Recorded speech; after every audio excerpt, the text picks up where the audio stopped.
Sneakers and Cleats, the podcast. What's up, everybody? Welcome to another episode of Sneakers and Cleats. Today it is April 15th, 2024. Don Harris, Chuck McAtenick alongside. I am your guest host, Zach Hedrick. Welcome in, everybody. Fellas. What's up, Zach? How are y'all? How was the weekend? It was a lot of golf. Watched a lot of golf. It was a lot of golf. Good golf, though. Watching golf, not playing golf. Yeah, watched a lot of golf. And hats off to anybody who shot under par all week. Yeah, only 8 golfers. Only 8 golfers finished in red figures. So pretty tough test this weekend. Times. Mm-hmm. But Scotty Scheffler, man. Yeah. As predicted right here. You did. You heard it here first. You did. Well done. Cash that bet. Soothsayer. Yeah. I got something right.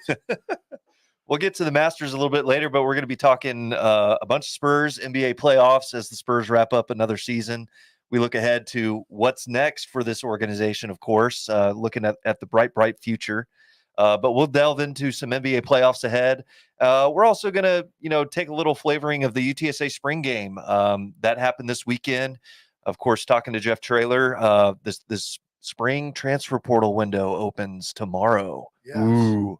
So get his thoughts on that, and then also we'll recap the Masters once again. But as always, we start with the number game, 92, in honor of episode 92, and of course it begins and ends with Mr. Reggie White. Yeah, I don't think of anybody else. The only other guy on there, Michael Strahan from kind of my generation growing up a little bit, but that's a good one. Another defensive end, stalwart up there, but Reggie White, man, wow, what a career. Yeah. One of the greats of all time. Quickly, any Reggie White stories that y'all have, Chuck? He's big saved Packers the franchise. Yeah, it's when they were wallowing in the 70s and early 80s. It looked like they were doomed, and then the Packers decided they were going to go all in, gave them a ton of money to leave, but the general thinking at the time was nobody wanted to play in Green Bay. He did. Favre followed, and the rest is franchise history. But Reggie, I think, was at least the first guy that saved the Packers from leaving Green Bay and possibly moving to Milwaukee full time. And correct me if I'm wrong, but he came from the USFL, right? He did. He came from like the New Jersey Generals. But he was really good with the Eagles, obviously, too, before he left. Yeah. But that was a huge signing. And, it's like I said, Reggie White probably saved the franchise from moving, but the reason why Lambeau Field is what it is today is probably because of Favre. So both very instrumental in Packer lore and will be forever. If Lawrence Taylor is like the best defensive player maybe in the NFL, Reggie White would be right behind him at number 2, you would think. He's certainly up there. Yeah. These things are always hard to kind of measure, right? But just in terms of what he meant to the league and to a franchise, it's hard to find many other guys that are going to have that kind of legacy. Everybody talks about Reggie White and Lawrence Taylor and Mike Singletary. The best defensive football player I've ever seen is Ed Reed. And I don't think he gets enough credit. Yeah, just because he played with Ray Lewis. Mm-hmm. And I think when people think of those teams, they think of Ray Lewis. Yeah, I think Ed Reed was better than Ray Lewis. Yeah. Ed Reed was the best football. He scored more touchdowns from a defensive perspective than I think maybe anybody in history. Not only a physical guy, but a mental, just captain as well. Just the way he played. Stud. Yeah. I remember hearing one of those mic'd up moments. Ed Reed's like, "Come on, we're playing Peyton Manning now. We gotta step it up." Right. So, also in 1992. To kind of flesh this out a little bit more with our number game, Redskins beat the Bills 37-24 in Super Bowl 26. Don't remember it at all. Duke beat Michigan for their second consecutive national championship. Chris Webber timeout. Yep. And then Fred Couples won his one and only major at the Masters in 92. Sweet swinging Freddie. And then Nick Price won the Texas Open. He was also the PGA Tour champ that year. So he had a good showing down here in San Antonio. And then, Chuck, your Toronto Blue Jays beat the Atlanta Braves in the World Series. Yeah, they weren't my Toronto Blue Jays at the time, but yes. I was thinking that Redskins game. I think Ricky Sanders got hurt in that game. They still won. Scored a lot of points. That team was very dynamic. Was that Blue Jays the Joe Carter? No, that was against Philly. They Who did was that against Mitch Williams. Okay. Then I don't remember this World Series. Just remember that Braves team, those Braves teams of the 90s, right? That they Yeah. were They were always in the there. mix. That's right. They Always were there. always in the mix. 10 World Series in a row or something. So moving to our first topic, Spurs wrapping up another season, 22-60, same exact record as last year. Which is a miracle. I didn't think they were going to get there. They got there. I mean, it could have been 23 if maybe they closed out against the 76ers 1 week ago from yesterday. But Victor Wembanyama went out on a very high note. That thrilling comeback win against the NBA champs really kind of threw a wrench into Denver's top seed plans a little bit, which was fun. But quickly running through some stats, Victor Wembanyama, this is his rookie season, just statistically, played in 71 games, averaging almost 30 minutes, 29.7, 21.4 points, 10 rebounds, 3.6 blocks, which of course leads the league, and then 3.9 assists. Everybody was asking him, do you think you exceeded expectations? You had all these expectations going in. He kind of said, no, I didn't meet mine. Of course He's being humble. yeah, of course. Yes. I think he exceeded everybody's expectations. Yeah. Do you? Yeah. I don't know. I guess probably. Yes. But I mean, there's still, can he be a better or more efficient scorer? Yes. Can he protect the ball a little better? Make better decisions with the ball? Yes. For sure. There's so much growth, but I guess all things being equal, yes, he did deliver for the most part. I guess the thing I'm having a hard time wrestling with is, how do you add this player and still lose 60 games? That's where I can't make that connection to make it make sense. I got you. And I think that's a common theme from Spurs fans. I think they're over it. I think once they started, since the All-Star break, they're almost 500. They won 7 out of their last 11. Could have won 10 of those. Lost 3 close ones. Competitive in every game. But you go back to that 18-game losing streak early in the season, to your point. And Pop addressed it a little bit yesterday, was like, the question wasn't asked like, how could y'all have been so bad? But it was like, what took so long? And are you surprised that it took so long? And Pop's answer was, yeah, I should have known better. Like, when guys don't play together, it takes a while. And when you have a Vic that plays so differently, that they allowed to play outside early in the season with the Jeremy Sohan experiment. And I think Pop basically admitted that, yes, it was a mistake to play Victor outside. And yes, it was a mistake to have Jeremy. But you had to let that happen in order for them to see what they needed to become. Like, it's one of those things you can't tell Victor, we want you to go post up more. He has to fail and get frustrated, and then has success posting up, and then see that he needed to change. Yeah, why, if you're the coach, you just tell the guy, this is what you're going to do.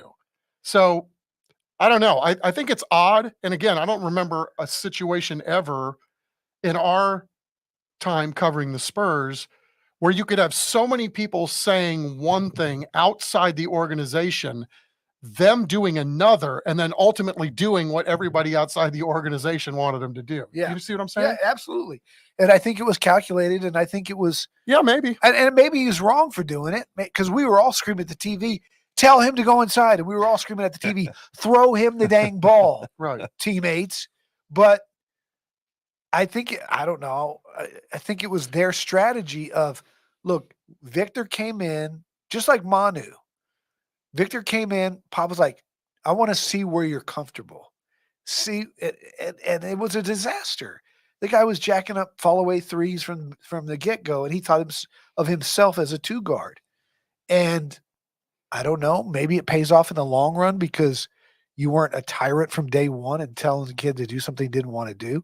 But to Victor's credit, he understood that he could be a much more efficient scorer inside, still shoot a few threes. yeah. There are going to be some opportunities for that, right? And thank goodness that he's, as Zach talked about, those two really get each other. But I think Pop, it was a psychological ploy in a way to look. It's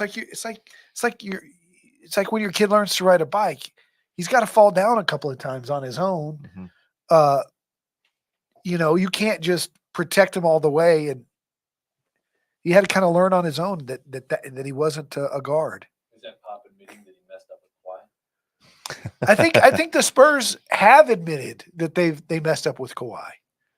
For sure. Now, I think Kawhi and Uncle Dennis were more responsible, but I think the Spurs way, they were so used to guys like Manu and Tim and Tony falling in line with the Spurs way that they said, this is our way, and if you're not on board, you're out of here. And it cost them Kawhi. And I think they've learned, okay, with a guy like Vic, we're going to be communicative with his people and him every step of the way. That's why when they talked yesterday about will he be a part of the rebuild as far as having a say as to who they draft and who they trade for, you bet you know what they're going to consult with him. Well, and he kind of danced around that question a little bit, didn't come out and say, when we went to a shoot around one time, he said, yeah, they're talking to me. Of course they are. And getting his input and everything like that. He didn't come out and say that, in so many words yesterday, but yeah, obviously they're including him in those conversations on what they're going to do in future. They better be. Mm-hmm. Yeah. I mean, you would think, right? If you have this guy as the pillar of your organization and you want to build around him, he should at least have some say, not saying all the say, but you for sure want his input on what he's looking for, guys that he likes or guys that he doesn't like. Mm-hmm. And in terms of Spurs stars, Kawhi, Don, you were mentioning that, just how Kawhi and his uncle were, a little bit more, they had a heavy hand on what to say and do and stuff. Victor is more cut from the cloth of Tim, Manu, Tony, playing the Spurs way. And it was really interesting, just the dynamic. Pop kind of rolled the curtain back a little bit on just because they're learning what they're like, the first time just as people. And here's Coach Pop and Wemby just describing what their dynamic is like this first year. React well to people who have a sense of humor and are willing to come back at me when I go at them with half humor, half confuse them. So they don't really know what I'm thinking. And he will come back at me the same way, so I don't know what he's thinking. So he's been fun to be around. He's very intelligent and very inquisitive. He's jumped in with both feet to be part of everything that we're doing. So having him around is not only added to our basketball IQ, but just the culture itself. I'm just glad things are the way they are here because, he's there to poke on us, sometimes, or to correct us. He's just been great, and the dynamic is very good. I don't know anything that's muted. All right. In other words, Wemby is the anti-Kawhi. Right. He's intelligent and communicative. Well, and fitting right in. I mean, talk about the right.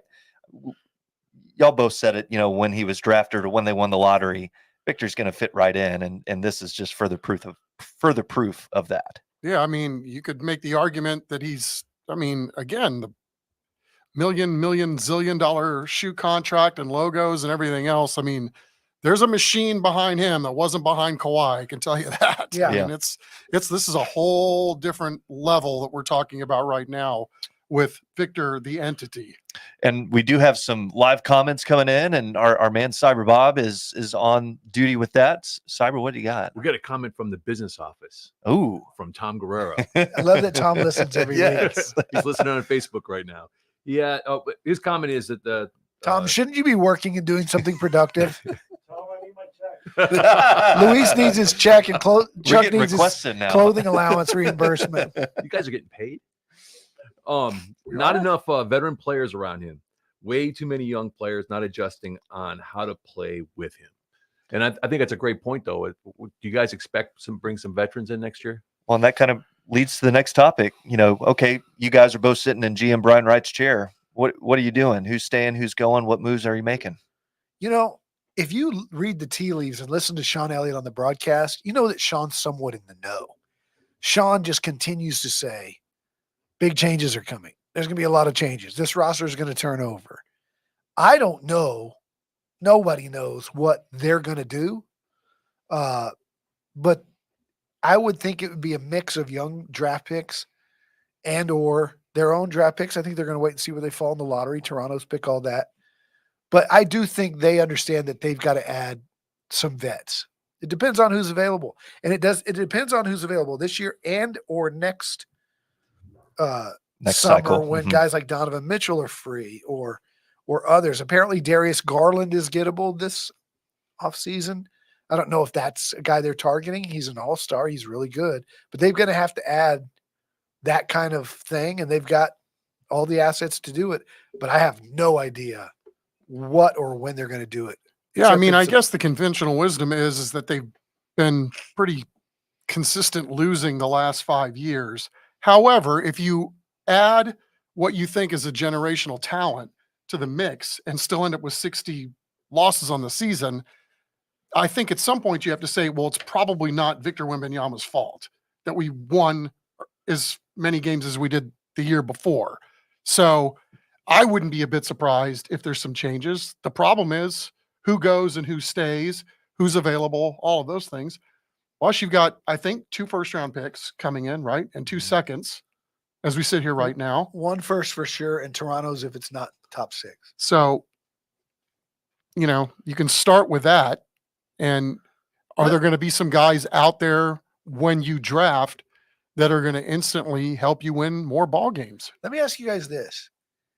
If the season started today, based on what they've done in their last 15 games, do you think then we would be correct that they're a 38-40 win team? Perhaps. As constructed right now. Yes.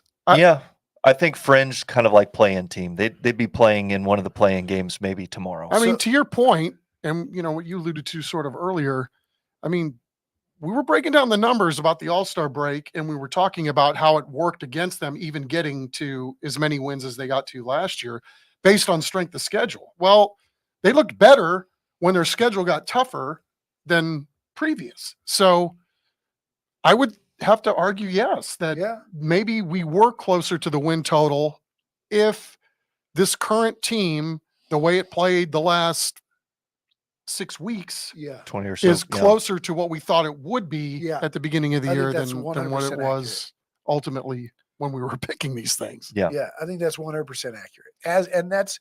That's as constructed, and they're going to hopefully improve the roster. They got to get better shooting. But here's to Chuck's point. In the last 20 games since the All-Star break, they've moved in most offensive and defensive categories from 28, 29, 30 to 12, 13, 15. They're in the middle of the pack. They've improved so much, even in their outside shooting. But their three-point shooting is ferocious. I mean, and the effort was better, if we're being honest. I mean, baseline to baseline, both ends of the floor, offense and defense. They had more people playing harder for longer stretches of time than they did early on in the year, where there were too many guys looking at the rim, balls going off the rim, nobody going to get loose balls, you know, that kind of stuff. I do think it's apparent that at some point in the season, there was a come to Jesus meeting in the locker room of, see the big guy? Give him the dang ball. I don't think there's any question. I mean, we showed around the All-Star break, Zach, you went to the practice and shot a picture on the video board, and all the things that were on the video board were about being selfless and playing for the team. Yeah. Yep. So if those were the things written on the board at the time, you know, it had nothing to do with X's and O's and making more shots. It had everything to do with being selfless and being a better teammate. Yeah. So yeah, I think you're right. I think there was a problem. It was addressed, and I think the message was received in some part because of how they played down the stretch. It's going to be an interesting offseason. Of course, the lottery up next. We'll see where the Spurs fall in that first round. 10.5% chance, I think. Somebody out on the Twitter sphere put that out there for the top 3 picks. Tank.com. Yeah, we'll see. We'll see. You know, light the candles once again. See if the Spurs can land up in that top 3. Last year they had 13.5 and they won. So yeah, and I mean, kudos to the NBA, right? I mean, the way they done it with the math. there's no incentive to tank. Yeah. I mean, when it's a 14% chance that you get the number one pick if you have the worst record, and if you have the 5th worst record like the Spurs do, and it's 10.5, Yep. good on the NBA, because you should not incentivize these things, not when these picks are so precious. Especially when the last 3 are equal, because it was always we got to lose more than that guy. Right. But all 3 of the worst teams have the exact same, so it doesn't, help you to lose. Last thing with the Spurs, and then we're going to be moving on real quick. Last week, or a week from yesterday, the Spurs have been snake bitten by injuries here lately. And there was one more against the game in the 76ers. Keldon Johnson came back, went down with another ankle, unfortunately. But before he did, he took a hunk out of Julian Champagnie. And yesterday, during the end of season interviews and everything, I got a chance to ask Keldon if Julian was giving him a wide berth a little bit still. And Keldon got to share his perspective of what happened that night. All right, can we just? I'm glad you said that, because really he turned into me. Like, I didn't bite. Like everybody keeps saying I bit him. I didn't bite him. Like, he turned into my mouth. Paul. Oh my God. Y'all know what I meant. Like, he turned to me and hit me in the mouth. So like, I don't see why people keep saying I bit him. Like, I ain't bite him. But Keldon, why was your mouth open? I was screaming like I'm always screaming. I feel like I'm always screaming no matter what. And when I have, like, I was just about to scream, like I was like, and then he hit me in the mouth. Like, So Julian should have known better. yes, he should have known I was coming to scream. So now, like, when we got hype, like, I got to back off a little bit. I don't want no more incidents. I think we can all say, as long as Keldon keeps his mouth away from Wemby, right? It's all about spacing. It always will be about spacing, right? Did anybody do the due diligence to find out if Julian had to have tetanus shots or anything? We didn't get a chance to ask Julian, but that could be one for next season.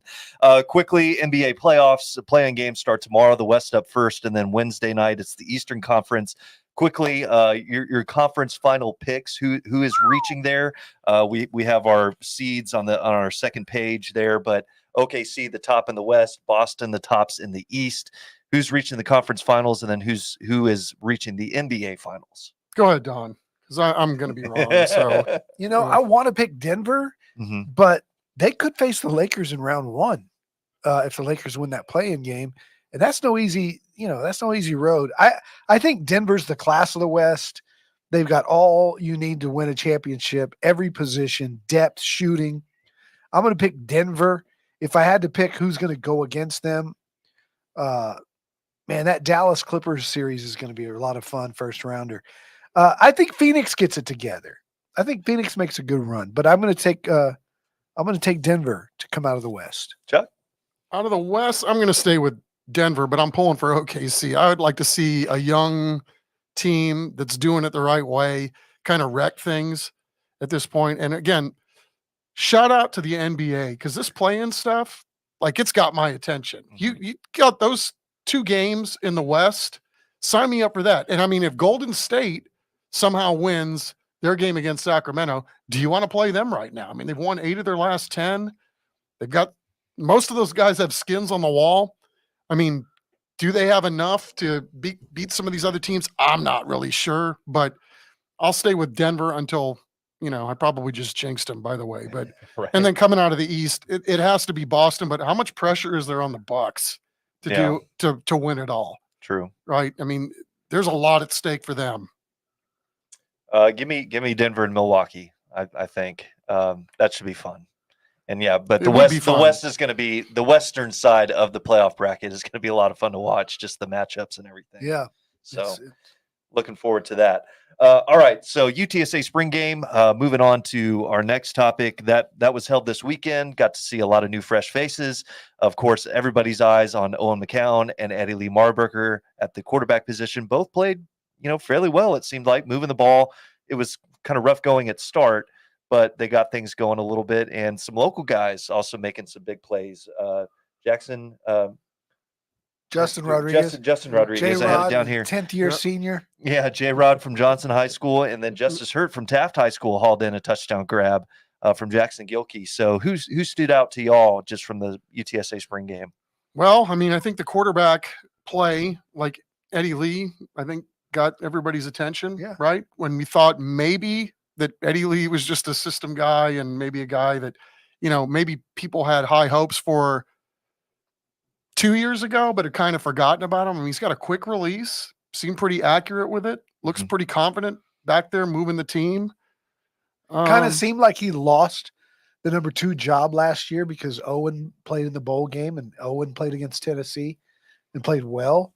But yeah, I thought Eddie Lee was, I mean, if I had to call it even, honestly, I think Eddie Lee was a tad better than Owen. And the freshman, Jackson Gilkey. freshman, Jackson Gilkey did some nice things too. He's really athletic and can really run. But the guy that just jumped off the tape better than anybody out there was J.J. Sparkman, the transfer wide receiver from Texas Tech. I mean, he'll make you forget about DeCorian Clark, and that's saying something because this kid's 6'4", physical, strong, made some great catches that were tough in traffic. I ain't forgetting love about him. DeCorian No, Clark. I Man. I know. hope he comes back. JT, we're pulling for you. Oh, because and He's they a missed. pro prospect right there, man. We're not going to forget about him anytime soon. They really missed Kavorian Barnes and 2 other running backs. That's why Justin got to play. But Right. they'll be Kavorian will be ready by the start of the game. By the fall. Yeah. Yeah. They're shaping up to be another strong squad again. So it's going to be fun when they reconvene in the fall. Of course, tomorrow, that's when the spring transfer portal opens and that mythical entity that it is. Jeff Traylor, of course, taking a different stance on that this year. Here was Coach Traylor after the game explaining just, what his approach is when this transfer portal opens up tomorrow. The most important players on our team are on our team. Those recruits, I love them. I want them, but I want my guys in my locker room the most. So we're going to make sure they're eligible and still want to play for the Roadrunners. And that's what I'll be doing for sure the next 2 weeks. And then the next, month, we'll make sure they're passing their classes. Sure sounds like it's like we're going to stick with the guys we know instead of, trying to fill out with, it's like, okay, whoever's out there, come on. I think there's a little wink there too, though, because he's got 5 scholarships still in his back pocket, and there's going to be some Longhorns, Aggies, Texas Tech kind of guys that go through their spring game, don't get playing time, writings on the wall, and they're going to want to transfer. Just like J.J. Sparkman, he's going to be there. That's why he doesn't give out all his scholarships. And he was clear, he got, the recruiting classes ranked, and people go, oh, UTSA didn't have a good recruiting class in the American because they're ranked below 10 other teams or whatever. He didn't give out that many scholarships, but he kept guys from transferring out. He said, why don't you get credit for that? Plus, he's got 5 in his back pocket, so they're not done yet. That's what you do with those guys that come in anyway. How many, I think maybe almost a better metric is how many games do these recruiting classes end up winning, once their time is said and done, at whatever program they end up at.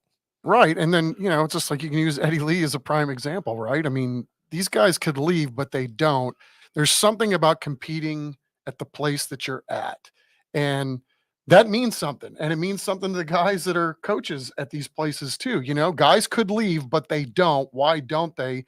Aren't those ultimately some of the guys that you want on your team? I mean, they're fighting to get on the field where they are, but it's hard to ignore the portal in any sport. I mean, look at UConn. You just reload, or look at what Texas State's done. What GJ's done, not only there, but also at UIW, just recruiting the transfer portal, or not recruiting it, but using the transfer portal. So hopefully they're not recruiting the transfer portal. It's crazy that they have now, just like an NBA team, they have a full staff. They have a general manager. They have scouts. They have guys just assigned to the portal. And to know what every player who's in the portal, what his numbers are, what he looks like on tape, they do recruit the portal. And they have guys scouting the portal. And they know about the kid that's playing at Texas Southern or whatever that's going to go up. And they know his numbers. And as soon as it opens and he goes in, they go after him. And you know what's interesting? The players recruit the teams as much as the teams recruit the players. Yeah, it's a two-way street. They call them, Coach, I want to come play there. You got a spot for me. The Wild West of college football these days, and Amen. the way it is with NIL. And quickly, we're closing out here. We mentioned it at the top, the Masters. What a fun weekend watching golf. And Scotty Scheffler putting on his second green jacket in 3 years. I mean, the guy's just at the top of his game right now. Won't put Tiger comparisons on there yet because, I mean, he's got a long way to go before that. But It's 15-2. right, yeah, he is. But Scotty, if he continues this play, and especially with this putter change that he made, switching to the mallet, if he continues with that, man, look out. That's your problem, Chuck. You just got to switch to the mallet. I knew it was something. That'll be it. Fix it everything. There's some other clubs in there that got need fixing Gotta as get well. straightened out.